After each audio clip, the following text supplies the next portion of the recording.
Today we're going to be talking about Katarina, the Sinister Blade. She is an assassin who is usually played in the mid lane. She can also be played in the top lane though, but it is not nearly as viable.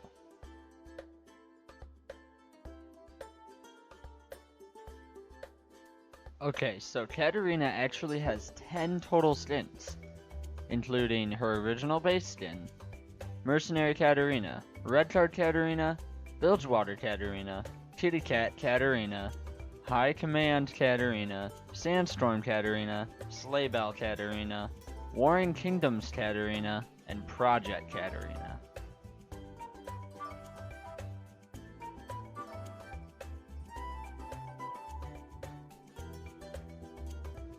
Katarina's passive is Veracity.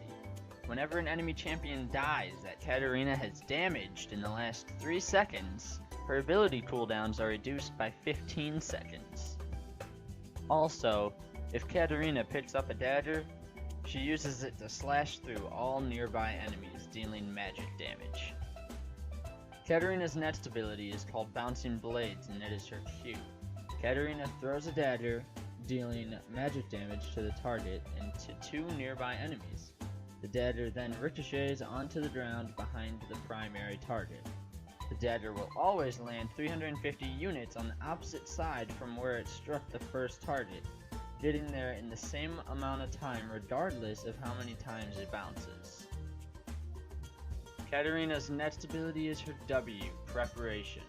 Katarina tosses a dagger into the air and gains decaying movement speed over 1.25 seconds. Her next move is her Shunpo, her E. On the screen right now you can read exactly what it says, but basically it says that Kat can teleport to an ally, enemy, or one of her daggers. And she can choose what side of the enemy, ally, or dagger she teleports to. Now this is huge as far as mechanical outplays go and farming. It is a necessity that you position your Shunpos correctly. Now we are to Katarina's ultimate, Death Lotus, her R. Basically, Katarina turns into a ballerina and she just throws knives everywhere, dealing a butt ton of damage at the same time to the 3 nearest enemy champions. Now this is only champions. Death Lotus does not hurt minions, it can only hurt champions. But it scales incredibly well off of attack damage and ability power. Also, it applies grievous wounds to all enemies struck, reducing their healing and regeneration by 40%.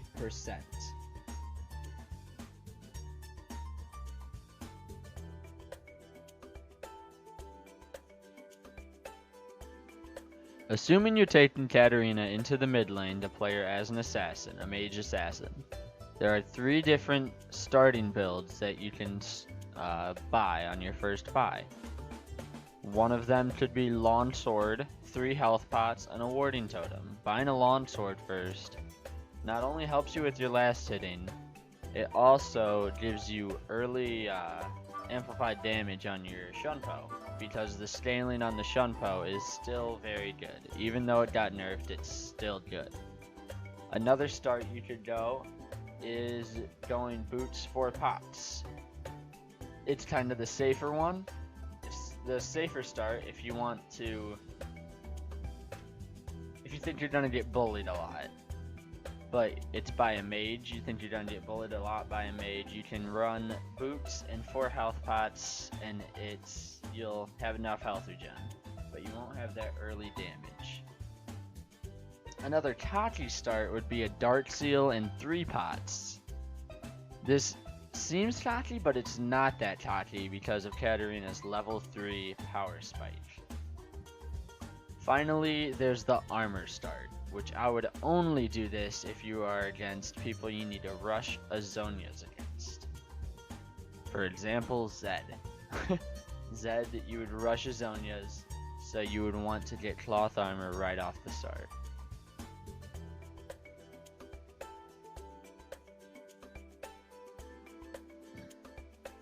Right here we can look at Cat's ability tree. We see that we're going to want to get a point into each spell, starting with Q, because you want to farm the first 3 minions with your Q when you get to lane. Second, you're going to get Shun Po, just so you can get some early damage out for any possible ganks. You have some escape, and for any possible ganks from your jungler, you have a little bit of a gap closing. Now you get W at level 3, and your level 3 power spike is not a joke. You can more than likely win any all-in at level 3, obviously depending on who you're playing. After that, we're going to want to max Q and put points into our ult whenever we can. After we get Q max, we're going to want to max our Shun Po second for more damage, and then finally we max our W at the end of our levels. Right here you can also see the masteries that we're going to take on Cat. We take Thunderlords because it is super easy to proc after you Q. It's a pretty easy combo, and I'll show you that later in the episode. I'll also show you my runes that I run. It's just standard AP carry runes. There's nothing really new here. It is optional to run more magic penetration, but I think the base AP is just better.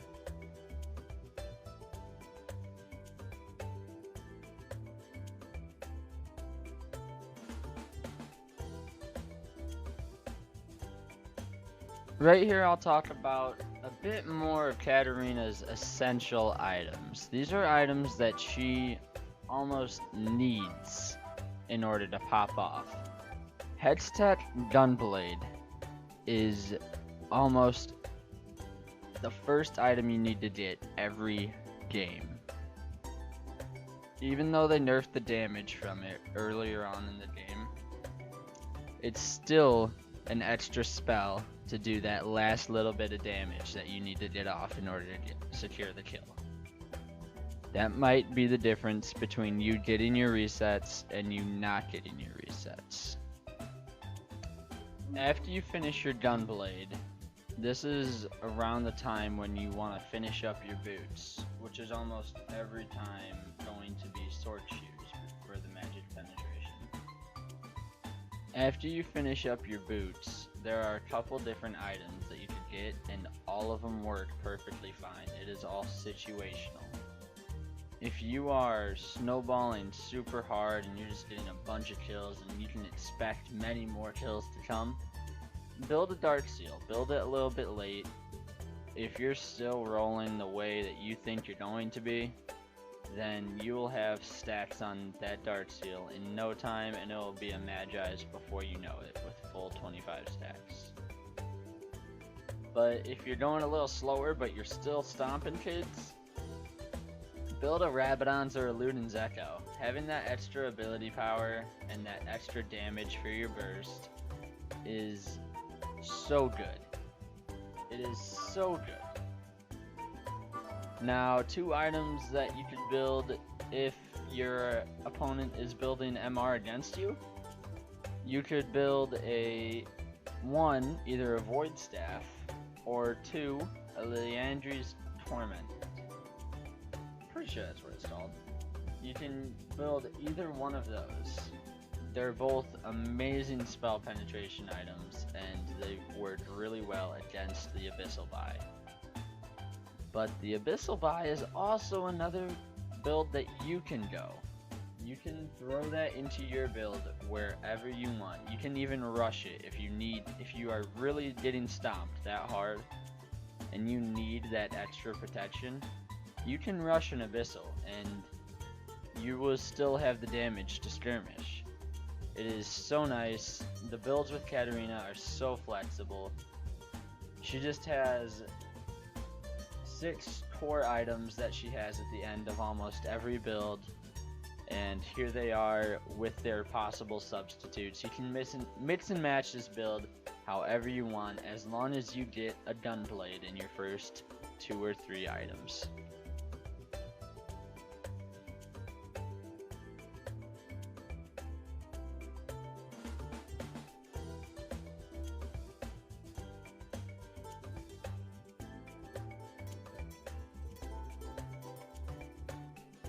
Right here's a quick example of how to clear a wave of minions. Using my Q and my passive damage, I was able to harass the entire minion wave at the same time. It's really nice because it's fast wave clear, you can get the wave pushing in your favor again, and then you can back, and then get back to lane on time. Okay, so next we're gonna go into 2 matchups of Katarina. I would go deeper into her combos and her abilities, but she's such a complex champ, and there's so much to her, I don't want to make the video too long. The first matchup we're going to talk about is Katarina versus Cassiopeia. Now, there's a lot to this matchup to make it in your favor, but there's also a lot to make it in her favor if you do it wrong. So Katarina versus Cassiopeia, the main thing you want to know is that her W makes you completely immobile. You cannot Shunpo out of it, you cannot flash out of it. I found that the best thing to do when you get her W on you is to just use your W and use that movement speed to get out. Once you're out of that hazard area, you're going to be able to all-in her 9 times out of 10. Now, that's pre-6. Post-6, she will have her ult. Her ult stuns you if you're looking at her, basically, if you didn't know that already. So, when Cat ults, though, she is spinning constantly, but she saves the value when she started the channel of her ult. Now, basically what this means, if you're looking at Cassiopeia, when you ult, she can ult you and you will get stunned. But if you have your back turned to Cassiopeia before she ults, and then she ults you while you're spinning in Death Lotus, you will just continue to spin. You'll get the damage dealt to you, but you will just continue to spin. Usually the summoner spells I run against Cassiopeia's are Flash Ignite, but that's for low elo. If you're in the higher elo, I'd recommend taking Exhaust, because she will be able to Twin Fang your ass over and over again. The next matchup I'm going to help you guys with is Katarina versus Syndra. Now, Syndra's bullshit right now. All she has to do is get a couple balls on the field and hit R, and she can delete most carries. Shit, she can half health most tanks with 1 spell. But beyond that point, Katarina actually can win a lane fairly easy against her. All the cat has to do is dodge the Syndra's engage and use her engage as your engage. And what I mean by this is, say she tries to ultimate combo you. She has a W charged up, she QEs you to try to stun you, and then she's just gonna drop the W on you. You can dodge all of that damage by just Shunpoing to her at the right time. So if you did a good Q and good Shunpo while she's casting her spells, she'll be easy to kill and easy to trade with. After 6 though, she becomes significantly harder to kill. After 6, you're gonna have to just try to win the trades. Win trades until she's about half healthish, and then you can all-in her. Because you're not going to be able to 100 to 0 her, because she is either taking Exhaust or Barrier against you. If she's taking Ignite, punish her for not running Exhaust.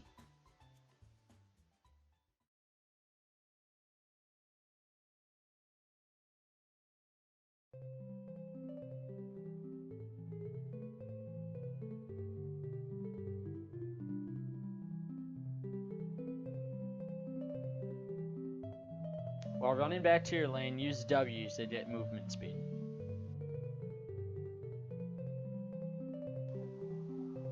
As you can see here, you can use your Shunpo to teleport to the other side of the wall by clipping through from the honey fruit.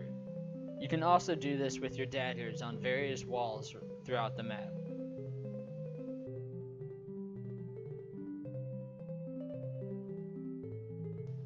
What I want to show you here is an easy roam path that's opened up to you as soon as you hit level 3. As you can see right here, I was unsure as where Cassio was, and then I saw that she was bot lane, so I pushed her wave. That way she is denied those 6 minions. And this route that I'm taking right here, it is available to you even if you're on red team. As you can see, you can Shunpo to the plant also. And I'm hiding right now because I used that plant and I didn't cross the ward that was in the tri-bush, so he didn't see me coming. And it's just an easy gank, especially at level 3.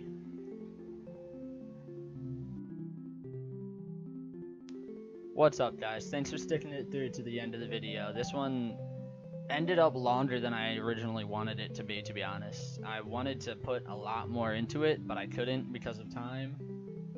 I will just probably make another video, more videos on Katarina, of course, because she's the main champ I play, but I plan on doing this series for an abundance of other champions, so make sure you guys leave a like if you like this series and want to see other champions done. And also, leave a comment asking me to do certain champions, because I'm going to let you guys pick what champion I do next. So, other than that, thanks for watching, and I'll see you guys in the next one.